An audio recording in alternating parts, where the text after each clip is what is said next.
Awami times में आपका स्वागत है। हम आपको बता दें कि रामविलास पासवान लोक जनशक्ति पार्टी के उप राष्ट्रीय अध्यक्ष शमीम हवा साहब और श्री प्रमोद कुटले महाराष्ट्र प्रदेश अध्यक्ष की ओर से आज ओबीसी मुस्लिम दलित के मुद्दों को लेकर मुंबई प्रेस क्लब में एक प्रेस कॉन्फ्रेंस का आयोजन हुआ, जिसमें लोक जनशक्ति पार्टी को किस तरह से महाराष्ट्र और मुंबई में मजबूत किया जाना है उसको लेकर भी चर्चा की गई। आवामी टाइम्स से हो।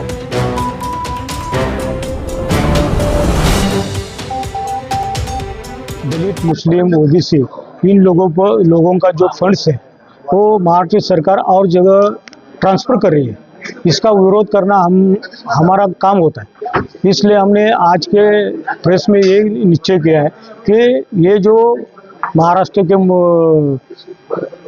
मुख्यमंत्री जी है कि हम उसको रिक्वेस्ट कर रहे हैं कि सर ये हमारा दलितों का ओबीसी लोगों का जो फंड्स है वो ट्रांसफ़र मत कीजिए कि जिस वजह से हमारे को प्रॉब्लम हो जाएगा, हमारी जो उन्नति होने वाली है वो उससे ये हो जाएगी, कम हो जाएगी। इसलिए हमकी रिक्वेस्ट है कि आप ऐसा मत करिए।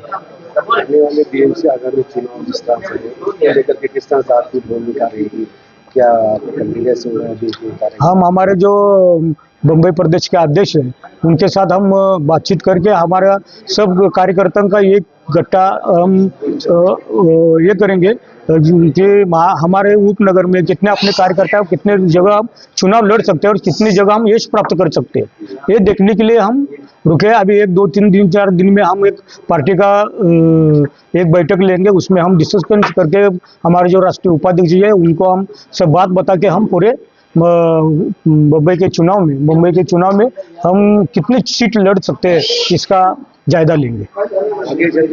एक मुद्दा रहेगा कि जो जीवन आवश्यक लोगों को है, जो लोगों को चाहिए, जो महापालिका और उनके जो ये उसमें से उनको मिलना चाहिए। समझो घर पट्टी का मुद्दा होगा, पानी पट्टी का मुद्दा होगा, यानी और झोपड़पट्टी का जो मुद्दा होगा, वो सब मुद्दे हम इकट्ठा करके वो ये करके हम चुनाव में सामने जाएंगे। जिस तरह से आज की प्रेस कॉन्फ्रेंस हुई, जनशक्ति पार्टी महाराष्ट्र में जिस तरह से अपने कदम को फैला रही है उसको लेकर के क्या तैयारियां चल रही है, माइनॉरिटीज के पास कर आप किस तरह से करने की मदद करेंगे और अल्पसंख्यक को लेकर किस तरह से काम करेंगे, इस बारे में कुछ बताइए। देखिए, ऐसा है कि हमारी पार्टी का जो बेस है लोक जनशक्ति पार्टी का, वो इसी बेसिस पे था समाज के जितने भी गरीब तबके के लोग हैं सबको एकत्रित किया जाए। और हमने हमेशा गरीबों की लड़ाई लड़ी है। हमारी नज़र में सिर्फ 2 ही जातियां हैं, या औरत या मर्द, और हमारी नज़र में 2 ही धर्म है, या अमीर या गरीब। खुशकिस्मती से मैं ठीक ठाक घराने से हूँ, कमा खा के खुश हूँ, लेकिन हमारी आने वाली जो पीढ़ी है उसके भले की सोच को लेकर के हम लोग ये विचार के साथ में आदरणीय पासवान जी के साथ में जुड़े। और पार्टी में ऊंच नीच तो आती रही, हर चीज़ को झेलते हुए जिस तरह से आज के हमारे जो राष्ट्रीय अध्यक्ष हैं चिराग पासवान जी, उन्होंने अपने आप को साबित किया है।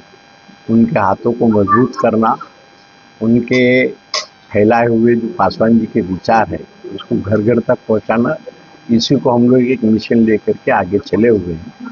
अब ऐसा है कि उम्र का भी तकाजा है और सेहत का भी थोड़ा सा साथ नहीं दिया हमारा, तो ओपन हार्ट सर्जरी भी हुई है। इसलिए 25 साल के बाद में आज ये लोक जनशक्ति पार्टी की बागडोर जो है प्रमोद कुटले जी के हाथ में दी हुई है।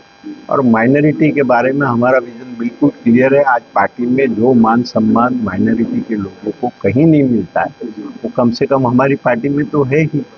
और ये बिल्कुल एक ओपन फैक्ट है कि पिछले 11 साल में एनडीए से अगर कोई माइनॉरिटी का सांसद रहा है तो हमारी पार्टी से ही रहा है। बीजेपी ने टिकट दिया नहीं और हमने दिए थे। महबूब अली कैसर जो है हमारे 2 बार 2 टर्म के एमपी रहे हैं, लेकिन पार्टी टूटने के बाद में मुसलमानों की तरफ से हम लोगों का तजुर्बा जो है वो बहुत तल्ख रहा है। लेकिन ठीक है, कौम है, उसके लिए हम लोग आधी रात को भी खड़े हैं। वक्फ बोर्ड के बिल के लिए भी हमने इसको जो है जेपीसी में भेजने का काम किया है। और जब जब माइनॉरिटी को कहीं भी कोई भी तकलीफ वाला मसला रहेगा उसके लिए लोक जनशक्ति पार्टी बिल्कुल खड़ी रहेगी। और सिर्फ दलित ही नहीं, समाज के जितने भी गरीब इंसान हैं, हर किसी की आवाज़ को बुलंद करने के लिए हमारे पास एक मजबूत आवाज़ है जिसको पार्लियामेंट में सुना जाता है। और यही चीज़ को आगे बढ़ाने के लिए हम लोग पार्टी में दिन रात मेहनत करते हैं। अब रही बात इलेक्शन की, तो इतने वर्षों में हम लोगों ने इलेक्शन लड़ा नहीं, क्योंकि यहाँ के हालात जो है उससे हम लोग वाकिफ थे। दीवार से सर टकरा करके आदमी अपना शरीर जख्मी करेगा, दीवार कुछ होना नहीं है, और ज़मीनी हकीकत को हम लोग समझ रहे हैं। लेकिन आज इन हालात में हमारे लिए बहुत वैक्यूम भी है और बहुत ज़्यादा स्कोप भी है। चूँकि मैंने पहले बताया कि मेरी उम्र जो है वो अभी ऑलमोस्ट 70 के नज़दीक पहुँच रही है, और इतना हौसला भी नहीं है। प्रमोद सिसोदिया जी हमारे साथ में 30 साल से काम किए हैं और इनमें हौसला भी है और आगे ले जाने की इच्छा भी है। तो इनको पुश करेंगे, इनकी मदद करेंगे। समाज के लोग जहाँ जहाँ तक के पासवान जी का विचार पहुँचा है ना, मैं जानता हूँ कि वो हमारे कर्मठ साथी हैं। हम लोग उसको वोट में कन्वर्ट नहीं कर पाए, ये अलग बात है। आप भी तमाम पत्रकार और जितने भी जो समझदार इंसान है वो जानते हैं कि इलेक्शन क्या चीज़ है और किस तरह से लड़ा जाता है। हम लोग उसमें सक्षम थे नहीं, लेकिन अपने आप को बदलना तो पड़ेगा। अभी समाज बदल रहा है, हालात बदल रहे हैं, सोशल मीडिया आ गया तो चीज़ें थोड़ी सी आसान भी हो गई हैं। उम्मीद करता हूँ हम लोगों की मदद से और हमारे कार्यकर्ताओं के सहयोग से प्रमोद सिसोदिया जी हमारे इरादों को अंजाम तक के ले जाएंगे। वरना और भी गम ज़माने में मोहब्बत के सिवा। ठीक है भाई, और बताइए। जी सर, किस तरह से अब तक के मुंबई महाराष्ट्र में अब तक के कितने लोग आपसे जुड़ चुके हैं, पार्टी मजबूत होने में, सक्षम होने में, किस तरह से आप महसूस कर रहे हैं कि पार्टी मजबूत हो रही है महाराष्ट्र और मुंबई? आएंगे महाराष्ट्र में, ऐसा ये हो रहा है।